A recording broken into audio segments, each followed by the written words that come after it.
Hello everyone, welcome to my YouTube channel. बेटा कैसे हैं आप सब? बहुत अच्छे से होंगे। पिछले वीडियो में जो कुछ भी पढ़ा था आपने समझ में आपको आया होगा। अगर हम लोग बात करें बेटा, तो हम लोगों ने कई सारी चीजों को कवर कर लिया था। जैसे हम लोग इथेनॉल की फिजिकल प्रॉपर्टीज को पढ़ लिया था। अब यहाँ पर हम लोग इथेनोइक के फिजिकल प्रॉपर्टीज पढ़ेंगे। देखो, इथेनोइक जो होता है ना, तुम्हारे एग्जाम के लिए ज्यादा इंपॉर्टेंट होता है। दो ही हमें पढ़ने होते हैं, एक इथेनॉल होगा, दूसरा इथेनोइक होगा। इन दोनों में कंफ्यूजन मत होना। मतलब एक एसिडिक एसिड को हम लोग को पढ़ना है, एक एल्कोहल के बारे में पढ़ना है। ठीक है। आप बोर्ड एग्जाम के प्रिपरेशन बहुत अच्छे से करना। जो भी डाउट हो बेटा कमेंट में जरूर बता देना। आपके पास टाइम नहीं है, रिवीजन करो, वो भी रैपिड रिवीजन, बहुत फास्ट रिवीजन करो। कोशिश करो कि एक चैप्टर को 1-2 घंटे में एकदम क्लियर कर दो। वहां से पहले इंपॉर्टेंट चीजों को देखो, फिर उसके बाद क्लियर कर दो। कोई डाउट नहीं होना चाहिए, कोई भी ऐसा चीज नहीं होना चाहिए जिसको आपको बहुत पढ़ना पड़े। बहुत ज्यादा किसी चीज को बहकावे में नहीं आना है कि ये पढ़ ले वो पढ़ ले, कुछ नहीं होने वाला है। आप रैपिड रिवीजन करो, ज्यादा फोकस करो उस पर। ठीक। अगर हम लोग बात करें तो हम लोगों ने इथेनॉल को देख लिया था, अब इथेनोइक की बात करते हैं। तो इसके बारे में बेटा हम लोग पढ़ते हैं। इथेनोइक एसिड के बारे में हम लोग पढ़ेंगे। अगर मैं बोलूँ यहाँ पे, तो इसके सबसे पहले हम लोग फिजिकल प्रॉपर्टीज को पढ़ते हैं। तो इथेनोइक क्या होता है? अगर एसिडिक एसिड की बात करें तो विनेगर हम लोग देखे हैं, तो वो कैसा होता है बेटा? कलर होता है, लेस होता है, कलर लेस है, लिक्विड होता है। अब इसके मेल्टिंग पॉइंट, बॉइलिंग पॉइंट की बात करें तो हम लोग वो चीज जानते हैं। इसकी जो बेटा यहाँ पे मेल्टिंग पॉइंट होती है 17 degree Celsius, and boiling point जो होती है 118 डिग्री सेल्सियस होता है। कंफर्म हो? यहाँ तक कोई दिक्कत नहीं। और मैंने आपको एक चीज सिखाया था कि जो मेल्टिंग पॉइंट होता है हमारा, वही फ्रीजिंग पॉइंट होता है। ये याद रखिएगा। मैंने जब आपको पढ़ाया था तो जो हमारे पास मेल्टिंग पॉइंट होता है बेटा, वही हमारे पास फ्रीजिंग पॉइंट होता है, इक्वल होता है। मैंने बताया था आपको। दूसरी बात अगर हम लोग और करें तो इसका स्मेल कैसा होता है? तो ये पंजेंट स्मेल होती है। इसकी स्मेल कैसी होती है बेटा? पंजेंट। अब आप लोग जानते हो कि पंजेंट स्मेल कैसा होता है। अगर मैं इसके टेस्ट की बात करूं तो सावर टेस्ट होता है। ठीक है। इसका टेस्ट कैसा होता है बेटा? सावर टेस्ट का होता है। ये सावर घोरा वाला नहीं बात की जा रही है, सावर टेस्ट की बात की जा रही है। ठीक है। यहाँ पे जैसे बीटर और सावर टेस्ट जानते हो, उसकी बात हो रही है। मिसिबल इन वाटर, मिसिबल का मतलब जानते हो ना? Miscible in water in all proportion, है ना? in all proportions, मतलब कि ये वाटर में आसानी से डिसॉल्व हो जाएगा। आप किसी भी रेशियो में उसको ऐड करिए। ठीक है, कोई दिक्कत नहीं होनी चाहिए। और चौथी बात ये बोला जाता है बेटा कि ये चेंज कलर ऑफ ब्लू। ठीक है, ये लिखिएगा, change colour of blue, blue to blue, यहाँ पे change colour of blue litmus. ठीक है, ब्लू लिटमस पेपर रेड। अब देखो ध्यान से, जैसे ब्लू लिटमस पेपर को ये रेड में चेंज कर देगा, तो इसका मतलब ये कैसा होगा? एसिडिक नेचर का होगा। कैसा होगा बेटा? ये एसिडिक नेचर का है। विनेगर कैसा होता है? एसिडिक होता है। ये यही एसिड है जिसको हम आसानी से खा सकते हैं। ये वीक है कि स्ट्रॉन्ग है? ये वीक एसिड है, सॉरी, हाँ वीक एसिड है जिसको हम आसानी से खा सकते हैं, डाइजेस्ट कर सकते हैं। अब कुछ पॉइंट नोट करके आप लिख सकते हो, कोई दिक्कत नहीं। अगर बेटा मैं यहाँ पे बात करूँ रेक्टिफायर्ड, है ना? अगर मैं यहाँ पे रेक्टिफायर्ड स्प्रीट की मैं बात करूं, रेक्टिफायर्ड स्प्रीट की अगर मैं बात करूं, तो रेक्टिफायर्ड स्प्रीट जो हमारे पास होते हैं बेटा, इसमें 95% क्या होता है? एल्कोहल। ठीक है, 95% एल्कोहल होता है। वो कौन सा? इथेनॉल। ठीक है, इथेनॉल होता है। और प्लस 5% क्या होता है? इसमें वाटर होता है। अब सवाल ये आता है कि मैम ये रेक्टिफायर्ड स्प्रीट क्या होता है? जब कोरोना सीजन चला था तो हम लोग सैनिटाइजर का यूज करते थे। ठीक है, सैनिटाइजर का यूज करते थे, तो उस पे आपने कभी भी देखा होगा तो उस पे लिखा रहता था 95% एल्कोहल, मतलब उसमें इथेनॉल होता है। और 5% यहाँ पे क्या होता है? वाटर होता है। ये क्यों? क्या इसका यूज कहाँ पे होता है? तो बेटा इसका यूज होता है, लिखिएगा, use use as an antiseptic, है ना? एंटीसेप्टिक। ठीक, इसका यूज हम लोग करते हैं एंटीसेप्टिक में, मतलब ये होता है use to kill germ germs of living surface. बोला जा रहा है कि हमारे लिविंग सरफेस पे जो जर्म्स होते हैं यो इसको किल करता है, रेक्टिफाइड स्पिरिट का। तो ये कैसा है बेटा, एंटीसेप्टिक है, इसीलिए तो हम लोग सैनिटाइजर का यूज करते थे बार बार हमेशा। तो ये सारी चीजों को नोट करिए, यहाँ तक नोट करिए, आगे हम लोग बढ़ते हैं। चलिए देखिए कुछ चीजों को और भी बेटा हम लोग यहाँ पे नोट करके लिखिएगा, सीखते हैं कि यहाँ पे क्या होता है। अगर मैं यहाँ पे 100%, ठीक है, 100% प्योर इथेनॉल की बात करूं, अगर आपके पास बेटा 100% प्योर इथेनॉल जो भी होता है, ठीक, इसका मतलब है कि उसमें 100% क्या होता है, इथेनॉल होता है, जिसको हम लोग एब्सोल्यूट इथेनॉल भी कहते हैं। क्या कहते हैं बेटा यहाँ पे, एब्सोल्यूट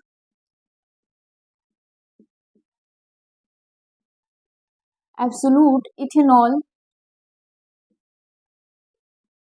ठीक, एब्सोल्यूट इथेनॉल के नाम से भी हम लोग यहाँ पे जानते हैं, ये यू है, बना लो इसको, ठीक, एब्सोल्यूट इथेनॉल के नाम से लोग जानते हैं, मतलब इसमें 100% क्या होता है, इथेनॉल होता है, ये याद रखिएगा। अगर हम लोग दूसरी बात करें तो यहाँ पे डी नेचर्ड बेटा इथेनॉल होता है, ठीक, डी नेचर्ड इथेनॉल। डी नेचर्ड इथेनॉल का क्या मतलब होता है, अब डी नेचर्ड इथेनॉल का मतलब, डी का मतलब होता है कि खराब, जहां पे डी नेचर्ड की बात हो जा रही है मतलब वो खराब हो चुका है, तो इसमें क्या होता है बेटा, ये मिथाइलेट स्पिरिट होता है, ये क्या होता है, मिथाइलेट मिथाइलेट स्पिरिट होती है। अब इसका काम क्या होता है, आप लोगों ने कई बार कभी भी पेपर में पढ़ा होगा या कहीं किसी के मुंह से सुना होगा कि कुछ लोग दारू पी के मर गए, ऐसा क्यों होता है, तो बेटा ये डी नेचर्ड इथेनॉल को ही पीते हैं, जो कैसा बन जाता है, मिथाइलेट स्पिरिट में। तो हम लोग ये जानते हैं कि हम लोग कौन सा दारू जो होता है वो पी सकते हैं, तो इथेनॉल को पी सकते हैं, ठीक है, इथेनॉल को पी सकते हैं, मतलब C2H5 जो भी हमारे पास OH होता है इसको हम पी सकते हैं, लेकिन CH3OH को हम लोग नहीं पी सकते, क्यों, क्योंकि वो मिथाइलेट होता है बेटा, कैसा होता है, वो मिथाइल का होता है, वो डी नेचर्ड, वो खराब हो जाता है। अब देखो इसमें होता क्या है, तो इसमें तो इथेनॉल होगा, इसमें कैसा होगा बेटा, इथेनॉल होगा, प्लस इसमें क्या होता है, ब्लू डाई होती है, कैसा होता है बेटा, यहाँ पे ब्लू डाई यूज किया जाता है। और अगर मैं इसमें बात करूं तो और होता है यहाँ पे, मिथेनॉल होता है, पिरिडीन भी होता है, ठीक है, यहाँ पे बेटा मिथेनॉल भी होता है, और आप पिरिडीन भी बोल सकते हो, ऐसे स्लाइस करके लिख लो, पिरिडीन भी होता है। और अगर मैं बात करूं बेटा इसमें, तो इसमें कॉपर सल्फेट भी होता है, ठीक, इसमें कॉपर सल्फेट भी होता है बेटा। तो ये सब चीजें क्या होती हैं, हार्म करती हैं, ये हमारे बॉडी को हार्म करती है, जो कि पीना नहीं चाहिए। आप लोग समझो यहाँ पे ये हुआ क्या, एक्चुअली जब ये यूज किया गया ना बेटा, इंडस्ट्रियल लेवल पे यूज किया गया, तो लोगों ने इसको भारी मात्रा में खरीद कर पीना शुरू कर दिया, और जब ये ज्यादा मात्रा में होने लगी तो ये दिक्कत करने लगा। इसलिए जब भी हमें मिथाइलेट स्पिरिट मिलता है, उसको आप देखोगे तो वो ब्लू डाई कलर का होता है, वो ब्लू कलर में होता है, ठीक है, इसका मतलब वो समझ जाते हैं कि ये जहरीला है, ये पॉइजनस है, इसको पिया नहीं जा सकता। बाकी इथेनॉल जो होता है वो तो कलरलेस होता है, वो तो हम लोग जानते ही हैं, ठीक है, तो ये बातें इसकी हो गई है। अब अगर मैं एक इंपॉर्टेंट और चीज की बात करूं तो बेटा, तो हम लोग ग्लेशियल एसिडिक एसिड पढ़ते हैं, ठीक है, ग्लेशियल एसिडिक एसिड पढ़ते हैं। ये ग्लेशियल एसिडिक एसिड क्या होता है, ग्लेशियल एसिडिक जो होता है बेटा वो 17 डिग्री सेल्सियस पे ये क्या करता है, ग्लेशियल बर्फ जैसा बन जाता है, ठीक है, हिम पहाड़ जानते हो ना, हिम पहाड़ का मतलब क्या होता है, बर्फ की पहाड़ियां, तो ये ग्लेशियल एसिडिक एसिड होता है। इसको बनाने का भी काम होता है कि आप बेकिंग सोडा ले लीजिए, विनेगर ले लीजिए, उसको एक प्रोपोर्शंस में मिलाइए, उसको फिर रेस्टिंग पीरियड पे छोड़ दीजिए 3 से 4 घंटे जो भी, तो आप उसमें कोई भी चीज डिप करोगे ना तो आपको लगेगा कि वो भी बर्फ बन गया है, ठीक है, वो पहाड़ जैसा बर्फ जैसा बन गया। ये आप चाहो तो अपने बेटा अपने जान पे जोखिम लगा के आप अपने घर में प्रैक्टिस इसको कर सकते हो। हालांकि इससे कुछ होगा नहीं, प्रैक्टिस करना होगा तो आप कांच का गिलास लेना, उसमें क्या करना है, आपको विनेगर लेना है, और आपको 5-6 चम्मच क्या लेना पड़ेगा, बेकिंग सोडा, उसको डाल के रेसियो मिला के उसको छोड़ दो फिक्स, फिर वो आपको खुद एक बन के तैयार हो जाएगा। वो क्या होता है, जब टेम्परेचर कम होता है 17 डिग्री सेल्सियस पे, वो अपने आप बन जाता है। क्लियर है कि नहीं। अब बेटा हम लोग नेक्स्ट पढ़ेंगे केमिकल प्रॉपर्टीज ऑफ इथेनॉल, ठीक है, केमिकल प्रॉपर्टीज ऑफ इथेनॉल के बारे में हम लोग पढ़ेंगे। यहाँ तक प्लीज इसको नोट डाउन करिए। चलिए देखिए अब हम लोग बेटा यहाँ पे सीखेंगे कि हमारे पास क्या क्या होता है। यहाँ पे केमिकल प्रॉपर्टीज के बारे में हम लोग देखेंगे कि केमिकल प्रॉपर्टीज में क्या क्या ऐसा है जिसके बारे में हम लोग अच्छे से पढ़ सकते हैं। तो heading banana chemical properties, chemical properties of ethanol. Ethanol, ethanol से हम लोग और क्या क्या बना सकते हैं।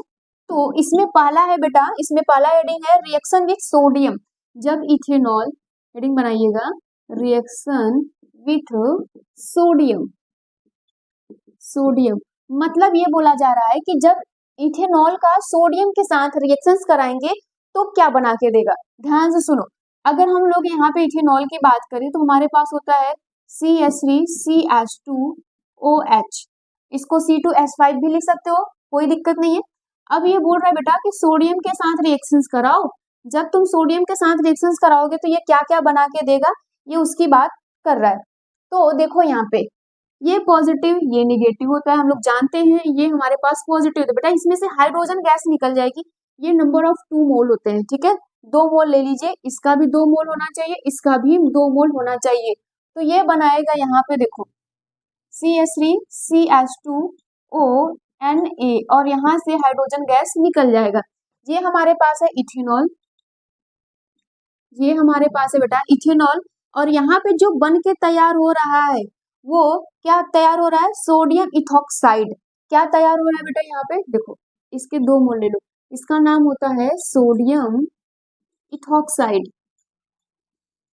ठीक, हाइड्रोजन गैस यहाँ से रिमूव हो गया। कंफर्म हो, क्लियर हो गया। अब देखो यहाँ पे अगर मैं बोलूं तो कभी कभी बेटा यहाँ पे ये बोला जाता है कि ऑर्गेनिक में डिस्प्लेसमेंट रिएक्शंस को समझाइए। तो ये ऑर्गेनिक का डिस्प्लेसमेंट रिएक्शन है। सोडियम क्या है, मोर रिएक्टिव एलिमेंट, यहाँ पे हाइड्रोजन क्या है, लेस रिएक्टिव एलिमेंट है। तो सोडियम क्या करता है, इस हाइड्रोजन को उसके ही कंपाउंड से हटा देता है। कंफर्म है, तो इसको हम लोग बेटा डिस्प्लेसमेंट रिएक्शंस के नाम से भी जानते हैं, डिस्प्लेसमेंट। ठीक, डिस्प्लेसमेंट रिएक्शंस के नाम से भी हम लोग इसको जानते हैं। देखो क्वेश्चंस कई तरीके से पूछ सकता है, हो सकता है वो डायरेक्टली डिस्प्लेसमेंट रिएक्शंस के पीछे, या फिर ये पूछ सकता है कि ऑर्गेनिक में डिस्प्लेसमेंट रिएक्शंस को समझाइए, तो आप ये समझा देना। क्लियर है। अब अगर मैं नेक्स्ट की बात करूं यहाँ पे, तो ये रिएक्शन विथ कंसंट्रेट H2SO4 दूसरा होता है बेटा कि जब ये रिएक्शंस करेगा किसके साथ, रिएक्शंस विथ कंसंट्रेट H2SO4 के साथ।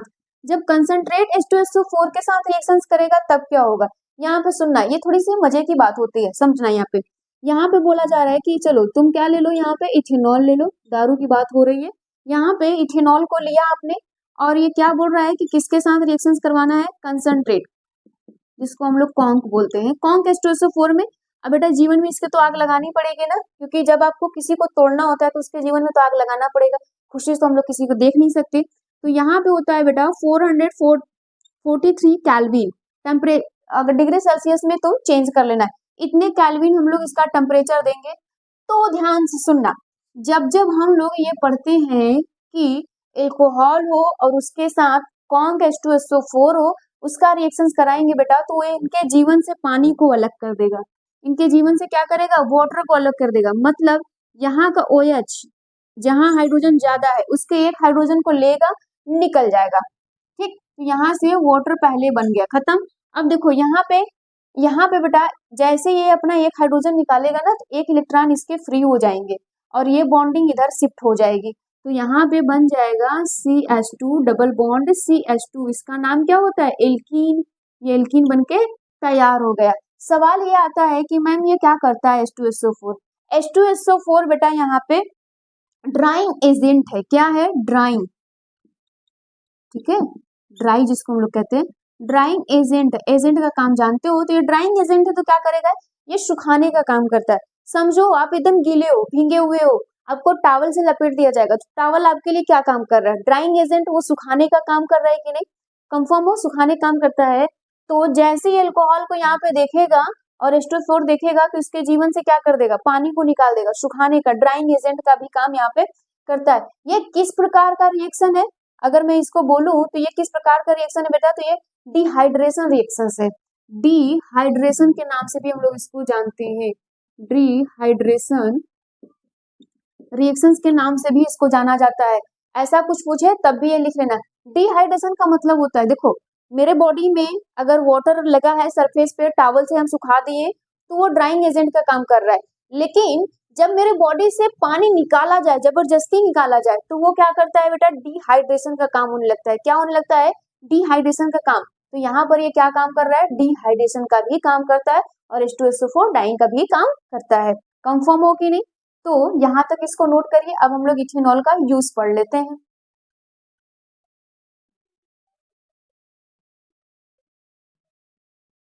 अब हम लोग पढ़ते हैं बेटा यहाँ पे इथेनॉल का यूज कहाँ कहाँ पे हम लोग करते हैं। तो इथेनॉल का यूज देखो कहाँ कहाँ होता है। Use to make rectified spirit. Rectified spirit अभी हम लोगों ने पढ़ा था, मतलब 95% इसमें क्या होगा, इथेनॉल होगा, प्लस 5% क्या होगा, वाटर होगा, जिसको हम लोग कहते हैं रेक्टिफाइड। अब नेक्स्ट क्या है, use to manufacture paint, medicine, dye, perfume, varnish. Varnish जानते हो, कई बार हम लोग वार्निश का नाम सुने होते हैं। वार्निश का मतलब होता है पॉलिश, ठीक है।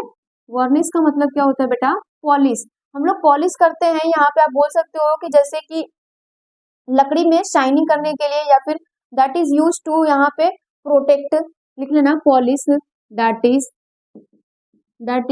Use to protect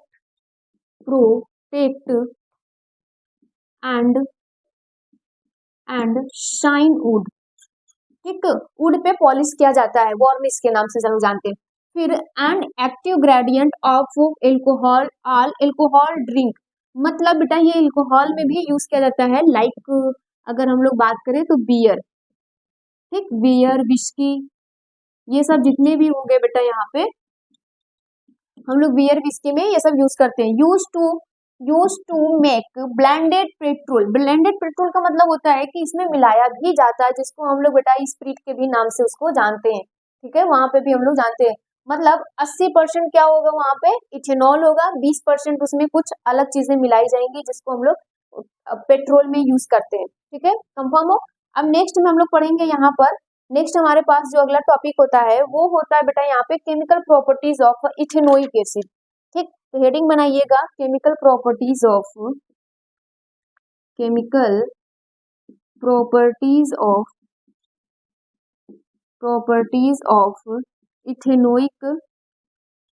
ethanoic acid. Ethanoic acid के केमिकल प्रॉपर्टीज को हमें देखना है कि इसमें क्या क्या इसके केमिकल प्रॉपर्टीज हो सकते हैं। तो पहला होता है reaction with metal, reaction with metal bicarbonate, या फिर मेटल कार्बोनेट, आप जो भी कह लो, या फिर मेटल बाइकार्बोनेट कहो, मेटल बाई कार्बोनेट, या फिर हाइड्रोजन कार्बोनेट कह लो, हाइड्रोजन कार्बोनेट कह लो।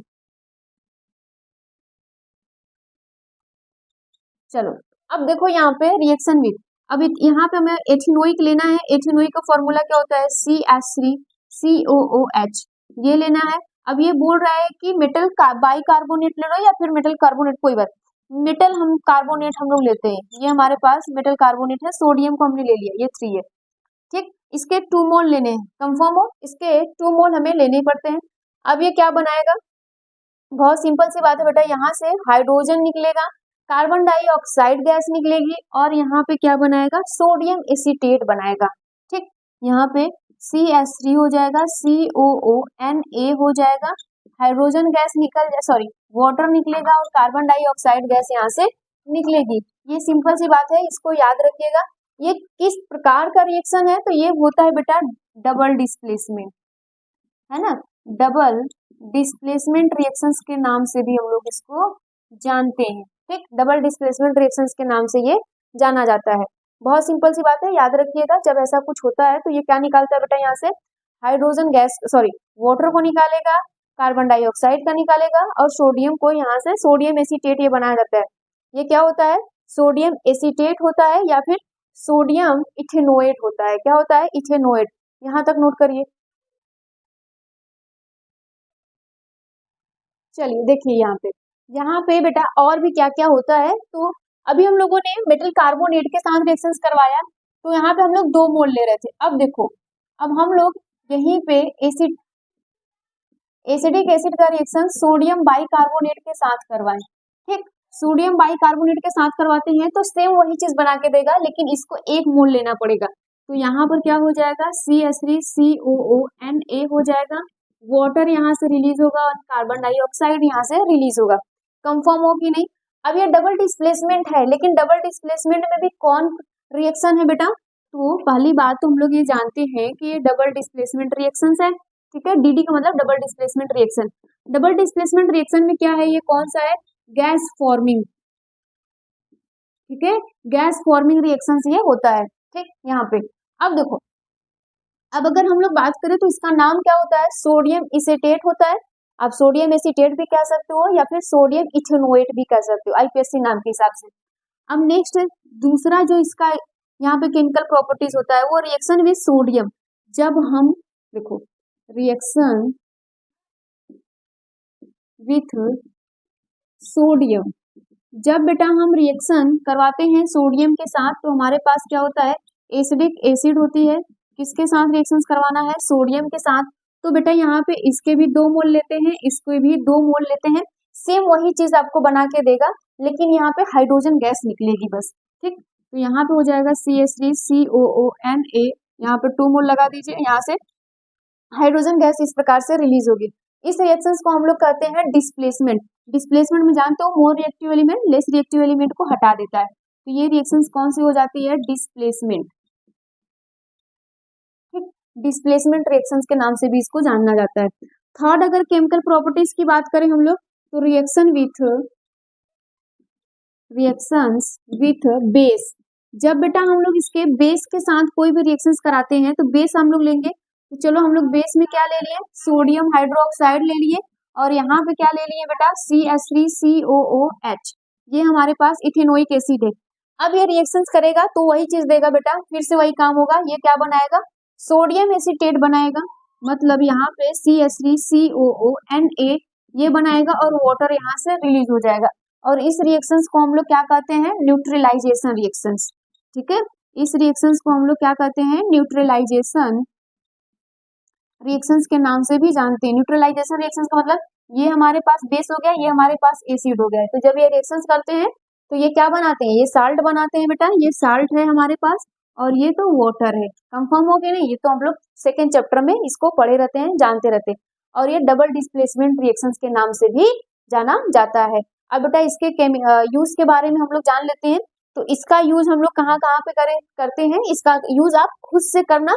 ठीक है, अब बेटा हम लोगों का लास्ट टॉपिक आ गया है, जो हम लोग अगर बात करें उसकी, तो हम लोग यहाँ पे सोप डिटर्जेंट की बात करेंगे, उसकी मैन्युफैक्चरिंग की बात कर लेंगे, फिर ये चैप्टर हमारा पूरी तरह से खत्म हो जाएगा। आपका काम क्या होगा? सारी चीजों को रिवीजन करना। कोई भी डाउट हो केमिस्ट्री में तो जरूर पूछिएगा। Thank you.